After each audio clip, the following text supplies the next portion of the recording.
cloche de notification bi ngir ngay am ay xibaar ak i jàngat yu ñu saytu ba mu wóor dina ko jox en temps réel ak TV5 Sénégal abonnel ngir dara bañ laa ram. Mais attends, donc xaaral ma tegal leen dëgg sa parce que si vous continuez comme ça, bon là il va se dire, bah écoute man gars yi man dama ragaloon ba bàyyi. J'ai eu peur pour moi. J'ai eu peur de perdre bêtement, de sortir bêtement comme ça. En un mois des élections, ma concon lu fi ba éma di ma fi jëlee man président là après j'aurai sama titre d'ancien président de la République dinaa mën toog Sénégal dinaa mën dëkk Sénégal mais xaar ma génn ci lii bu gaaw mais mu génn ci bu gaaw gars yi toog naan non may ko moytu dafa graaw te mu teg piège su tegee piège bi mais quel piège il va poser mais xanaa ñun nous sommes des gens débiles nous sommes des gens des oubliés des neurones ba ñun amuñu xel ñun ay dof man nit ku dof man dofuma man du ma accepter kenn du ma jàppee dof man je suis pas un fou en fait. Et ça, du ma ko may nit quoi en fait parce que je suis une personne intelligente man du ma dof du ma gan ci réew mi du ma ngaaka donc on arrête avec Macky Sall. Macky Sall c'est terminé, c'est fini. Et le Conseil constitutionnel aurait même pu am le courage de sax jàpp date. C'est que juste Conseil constitutionnel bon weddi na Macky lu mu weddi yëpp mais bàyyi na ko tuuti au moins benn buntu sax boo xam ne Macky sax dina ko ne waa léegi yow jëlaatal nga convoquer le corps électoral. Mais le Conseil constitutionnel aurait pu le faire. Dire ne tac, en fait c'est fini. Macky Sall c'est du passé. Que les gens continuent leur caravane, que les gens aillent donner leurs flyers, que les gens continuent à sensibiliser, à mobiliser. Et qu'on oublie ay waxu Macky Sall. Macky Sall c'est fini. À partir du 2 avril, il n'est plus président de la République du Sénégal. C'est fini, dire ne. Et là, il va forcément organiser les élections avant le 2 avril. Parce que tous ces gens qui font le tour des plateaux, mais Macky, yónni wu leen non Macky il parle à personne. Ñun quand même ça va. Depuis 2012 ñu ngi ci affaire bi. Depuis 2012 ñu ngi xool affaire bi nu muy marché. Depuis 2012 on discute avec des gens. Macky Sall ne discute pas avec les gens de l'APR. Macky amul lu mu leen wax. Day xëy décider. Macky n'a jamais consulté mais yéen xaa ngi su leen la veille bu muy ne dootuma nekk président la veille ces hommes c'est plus proche ñoom Thérèse ak ñëpp ñu ngi toog te ba léegi waxu leen ne non suba damay def déclaration ne bokkutuma Macky ne parle pas à ses partisans ku xam Macky Sall dëgg ku xam Macky Sall laa wax de et si certains peuvent confirmer li may wax nañ ko bind fii ku xam Macky Sall dëgg xam ne Macky Sall ne parle pas avec les gens de la paix du leen consulter même su la ñu nommé Macky Sall même su la ñu nommé xam lu may def WhatsApp la lay yónnee et je sais pas moi qui le dis Moustapha Diakhaté wax na ko. Comment il s'appelle l'autre wax na ko celui qui l'avait viré da ngay toog rek di jot message WhatsApp bonjour monsieur tel jox naa la poste tel doo bind merci sax du ci tontu en fait même quand tu dis merci monsieur le président pour l'honneur pour le merci bi sax du ci tontu day bind bàyyi su lay dàq télé nga koy toogee da ngay toog si télé dégg ñu ne le décret génn na dàq na la. Quand il s'était agi de parler du 3e mandat vous rappelez pas de l'interview qu'il avait donné à Le Monde bi ko journaliste français bi laaj monsieur le président décision bi nga jël kan moo ko xam. mu ne ñaari nit rek ko xam à part moom mu ne son épouse avec et un autre homme boo xam ne je le consulte souvent mais qui fait pas de la politique ñëpp xamoon nañu ne il s'était confié à sunu sëriñ bu tedd bi Cheikh Mountakha pour ko am tuuti lecture parce que quand tu entends après les échanges qu'il y a eu entre lui et le marabout nga xam ne donc moom moo doon confident te xam na ne aussi sëñ Mountakha su ko joxee un secret du sëñ Mountakha mooy trahir un secret day garder secret boobu donc il avait consulté parce qu'il a dit nee na ñett nit ñoo ko xam. Moom jabaram avec quelqu'un d'autre boo xam ne qui fait pas de la politique mais après quand tu suis affaire yi nu mu toppee ngay xam ne bon à qui il s'était ouvert ñi wër plateau yi en fait ce sont les gens yoo xam ne ils ont tout à perdre ñoom ñooy wër plateau yi de di wax naan non dañ ko war a kii gis nga président su ñëwee président assemblée nationale mooy toog di jéem a def ay affaire Macky Sall ne va plus se mouiller pour ces gens-là. Il se dit man j'ai tout à perdre alors que ces gens-là man mën naa xëy dem sama yoon jàpp sama ñàmbur après bàyyi leen ak dëkk bi waaye suñu ne ñu tëj kaso ñu leen tëj kaso ñu leen toroxal ñu leen toroxal. Ce sont ces mêmes qui font le tour des plateaux même le Ndour Faye li muy raconté gars yi koy jox xaalis muy dugal ay éléments de langage parce que waa affaire ñooy instant ñu excité wu Macky Sall pare na ci Macky Sall est fini en fait donc nañu arrêté toog naan way est-ce que nekkul di xalaat lii est-ce que nekkul mais xanaa ñun ñoo ay dof lañu mais ñun suñuy papa ak suñu yaay ñoom li ñu fay jënd big ak feuille ak fay école sang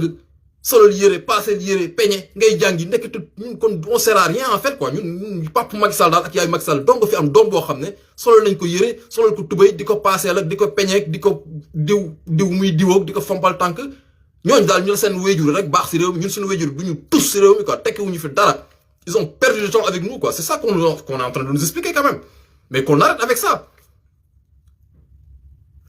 Sonko da leen yóbbu ba ci mur bi sës leen fa Macky n'a plus le choix Macky n'a même pas besoin Sonko n'a même pas besoin en fait de venir nan day dialoguer avec Macky. Il y a pas de dialogue qui tienne en fait. C'est Macky qui a lâché du lest. C'est Macky qui a lâché du lest. Il est en train de libérer tous les otages politiques parce que xam na ne jeex na.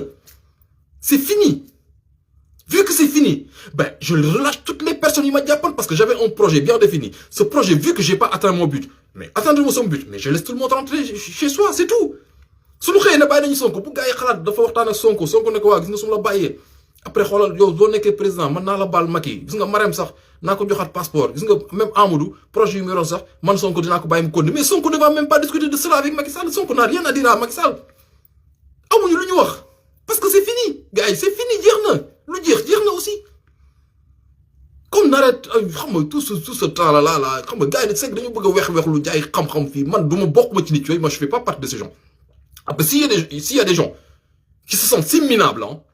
si petits, ou bien des gens qui se sentent des moins que rien dans ce pays, des gens qui ont tek wuñu dara koku sen problème la ñom koku on leur laisse ça ñoo xamné ce sont des minables en fait quoi nit yu tekkiwul dara ñoo xamné ñom sen wéjur luñu dacc ci ñom yépp mok zéro yam mais qu'on leur laisse il faut arrêter ça quoi gars yi nañu nek caravane sensibiliser continuer ci lu ñu nekk wax ak nit ñi joxe les spécimens de Bassirou Diomaye Faye xaar sunu date bi nga xam ne dinañ ko jël ñu dem aux élections c'est tout donc on arrête tout ce cinéma tout ce machin parce que xam nga Sénégal noonu la ñu mel quoi ils sont des gens qui aiment trop se rabaisser quoi parce que malheureusement culturellement on est un peu comme ça quoi on se rabaisse trop quoi parce que dañu jël ay titres. Pourquoi la sortie du député, honorable député. Mais pourquoi vous appelez ces gens-là honorables? C'est monsieur le député, c'est tout. Moi, j'en croise les députés, ñom Aliou Sall, ñom Ayib Daffé, ñom qui, mais Ayib la lay wowe ou Aliou, nakamu. Man Aliou Sall, je l'appelle Aliou. Aliou, ça va lu bess. Mais nga fo na tok na ko honorable Aliou Sall, honorable Ayib Daffé, honorable Abbas Fall. Pourquoi on a un langage du esclave yoy quoi. Mais il faut que nous baillons les gars, il faut que nous gagnons Sénégal aussi, il faut qu'on arrête avec ce cinéma, tout ça c'est du cinéma. Guy Marissagna réclame ce un jour, il disait, nous sommes honorables, bon, qu'on arrête de l'appeler honorable, ou que Guy, voilà, M. Sagna, mais qu'on arrête honorable, quoi. Il y a tout le faire, tu entends, dans aucun pays est honorable. Son excellence, affaire, Macron, d'un qui comme Macron. Dem Senyon, quoi. Parce que ce vocabulaire, il faut que nous gagnons. Parce que l'on a une fierté, une fierté. Il faut être très fier, gars. Il faut être fier. On gagne un combat. À l'issue de ce combat, nos frères sont en train d'être libérés. À l'issue de ce combat, on parle de la libération d'Ousmane Sonko ou de Diomaye ou des autres. Mais parce que nous avons gagné. Maintenant, je vais vous dire que je vais vous parler de poñe la xam ne mënutoo bouger ba pare dina xool bëtu waay kii moom est-ce que lu mu daanu nii est-ce que tayu ko daanu lim ko sëlam suuf nii est-ce que tayu ko ma sëlam lu ko suuf kii dem ko poñee nii est-ce que tayu ko ma xaw ko poñe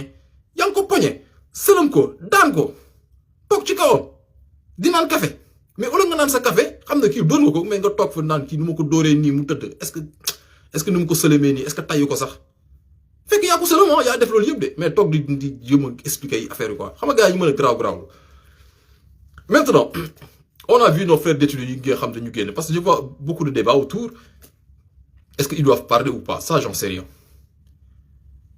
Peut-être que bon, ce sont les gens qui sont restés très longtemps à mettre cette rôle. Peut-être qu'ils avaient juste besoin de parler. Parce que des fois, tu as besoin de parler. Je ne sais pas s'ils ont le droit ou pas. Ils sont restés plus d'une année en prison.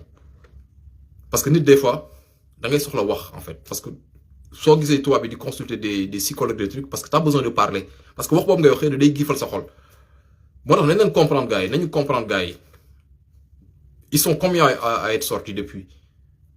il y en a combien qui parlent donc il y a même pas 1% qui parle peut-être le 1% qui est en train de s'exprimer mais peut-être ils ont juste besoin de parler parce que day am nit des fois da ngay bëgg wax day dindi lu nekk sa xol nga wax ba jooy sax day dindi lu nekk sa xol nit des fois da ngay mer wax ba jooy mais jooy boobu ngay jooy noonu day am lu bëri lu muy faj sa xol donc man aw ma benn lu may wax parce que ils ont juste besoin de parler peut-être un gars yi c'est juste ça hein gars yi kaso c'est pas évident en fait c'est pas évident on te prive de ta famille on te prive de tout nga tëj la fenn nga toog di xaar mu leen lii injustice te dañ la tooñ tu sais même pas maintenant am na lu ma bëggoon wax avant may tëj gars yi foog ñu xam ne que Pastef est un parti très très organisé gars yi parce que tu vois souvent des gens écrire waaw ñu génn prison yi nu ñu leen jàppale ñu génn prison yi gars yi nu ñu leen yóbbu ñu am assistance médicale waaye gars yi Pastef dañu am ñoo xam ne des personnes yoo xam ne ils sont dans Pastef lu mu la ñu wax nii depuis mars 2021 il y a des gens dans Pastef saa yu manifestation amee balaa ñu tëdd dinañu xam commissariat yëpp gendarmerie yëpp ñaata nit la ñu jàpp nu ñu tudd nu ñu sant si certains ne le savent pas moi je vous le dis parce que je connais personnellement des gens yoo xam ne à chaque fois qu'il y a des manifestations avant de se coucher dinañu xam am na ñoo xam sax malheur noonu lañ duggee kaso pour ñu ko xamul am ñoo xam ne dem di wër ñan la ñu jàpp si commissariat yi ñëw di leen laajte sax moo tax ñu jàppal leen tëjaale leen pour vous dire les voitures SUMA que vous voyez quand il y a des manifestations auto SUMA yi ce n'est pas le service public c'est une clinique privée SUMA assistance c'est une clinique privée auto yooyu di génn Pastef moo am xaalis bu muy jox SUMA assistance soo amee manifestation sax ku amee ku sa bëñ damba sax SUMA boobu di la jël si di la yóbbu c'est Pastef encore gars yi c'est encore Pastef toutes les personnes yu nekk ci prison yi gars yi foog ngeen xam ko il y a des gens tous les mois ils cotisent tous les mois ils cotisent am caisse di cotiser di ko yóbbu ci prison yi di jàppale prisonniers yi gars yi moo tax après ku bëgg a def lu baax defal lu baax mais qu'on évite de créer des groupes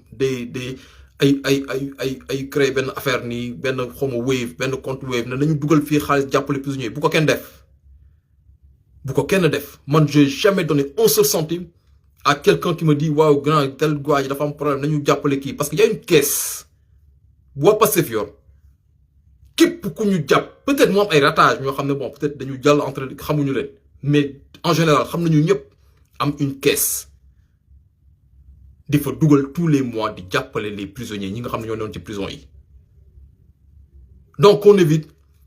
ay créé fii woola fii xam nga waaw diw dafa kii diw soxla na assistance foog ñu jàpp ci diw dugal benn numéro téléphone nañu yónnee fii kii. jàmm ci TV 5 Sénégal bu dee gan nga ci page bi ñu ngi lay ñaan nga abonné te activer cloche de notification bi ngir ngay am ay xibaar